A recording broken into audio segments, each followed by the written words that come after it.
সময় সেখানে প্রিন্সিপাল উইমসের আত্মাও উপস্থিত ছিল। এনিড এখানে কিছুতেই টাইলারের ভয়ে ঘরের এক কোণে বসে থাকতে চায় না, যদিও এখনো পর্যন্ত ওয়েন্সডে তাকে তার ভবিষ্যতে দেখা এনিডের মৃত্যুর ব্যাপারে কিছুই বলে না। সে কি করবে এবং কিভাবে টাইলারকে আটকাবে এটা ভাবছিল। এমন সময় আমরা জানতে পারি আজ রাতে নেভারমোরে একটা প্রোগ্রাম হতে চলেছে, যেখানে সকল স্টুডেন্টরা মিলে আজ রাতে নেভারমোরের পূর্বের সব বীরদেরকে সম্মান জানাবে।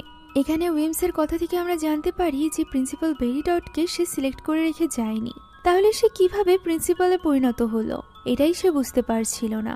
এখানে ওয়েন্সডে তার সাথে সরাসরি কথা বলে এবং বলে আজ রাতের এই প্রোগ্রাম স্থগিত করতে, কেননা টাইলার এখনো মুক্ত। তবে প্রিন্সিপাল ডটের তো কোনো রকম ভয়ই ছিল না, তার মধ্যে প্রফেসর কাপ্রি হাইডদেরকে কন্ট্রোল করতে পারে। তাই টাইলার যদি এখানে আসেও তবে তাকে আটকানোর জন্য অনেক আউটকাস্টরা আছে, সেই সাথে রয়েছে কাপ্রি।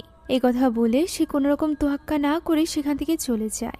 যাওয়ার আগে সে এটাও বলে যায় যে সে প্রিন্সিপাল উইমসকে কোনো রকম শ্রদ্ধাঞ্জলি দিবে না, যা শুনে প্রিন্সিপাল উইমসের আত্মা ভীষণভাবে রেগে যায়।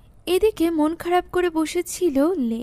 সে তখনও পর্যন্ত স্লার্পকে নিয়ে অনেক বেশি চিন্তিত ছিল, যেটা বুঝতে পেরে গমেজ এখানে তাকে সাহায্য করতে চায় স্লার্পকে খুঁজে বের করার জন্য। এতে করে সে অনেকটা খুশি হয়ে যায়। অন্যদিকে আমরা জুডির একজন খোঁজিকে দেখতে পাই, যে কিনা তখনও